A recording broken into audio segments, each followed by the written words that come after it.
Hi hello അസ്സാം വലൈക്കും. ഇന്നത്തെ വീഡിയോ നിങ്ങൾ കാണുന്ന പോലെ തന്നെ സാധാരണ കാണുന്ന പോലെ തന്നെ ഒരു ജനാലിൻ്റെ മുകളിൽ വിൻഡോൻ്റെ മുകളിൽ നമ്മളതായിട്ടുള്ളൊരു വുഡ് ഗ്രെയിൻസാണ് കുത്തിവരാണ്.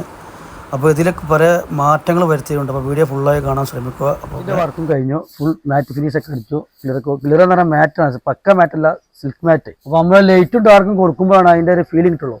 അതിന് വരച്ചത് ഒറിജിനൽ ഫീലിംഗ് വേറെ ലെവലിൽ തന്നെ, വരച്ച് വേറെ തന്നെ. അപ്പം പിന്നെ ഒറിജിനലിനെ വെല്ലുന്ന വരയിൽ വരക്കുന്ന എത്രയോ വുഡ് ഗ്രെയിൻസ് വരക്കാറുണ്ട് കേട്ടോ. നമ്മളെപ്പോഴും പറഞ്ഞു നമ്മൾ വലിയ വരക്കാരൊന്നുമല്ല, നമ്മളതായിട്ടുള്ള തട്ടിക്കൂട്ടി ഒപ്പിച്ച് പോകണം. പിന്നെ ഇതിൻ്റെ ബേസ് കോട്ട് പറഞ്ഞാൽ നമ്മൾ സാധാരണ MRFൻ്റെ PU, അതിൽ വൈറ്റ് ആഡ് ചെയ്യുന്നുണ്ട്. വൈറ്റ് 1 ലിറ്റർക്ക് 3/4 ലിറ്ററോളം വൈറ്റ് ആഡ് ചെയ്തുകൊണ്ടുള്ളൊരു ബേസ് കോട്ടാണ്. പിന്നെ കൂട്ട് ഗോൾഡൻ ബ്രൗണും ബ്ലാക്കുമാണ്. പിന്നെ സിൽക്ക് മാറ്റ് തന്നെ നമ്മൾ MRFൽ PUവിൽ കിട്ടില്ല. അത് നമ്മൾ ഗ്ലോസി 1 ലിറ്റർ ഗ്ലോസിക്ക് 1 ലിറ്റർ മാറ്റ് ഒഴിച്ചാൽ നമ്മൾ സിൽക്ക് മാറ്റിൻ്റെ ഒരു ഫീലിംഗ് കിട്ടും.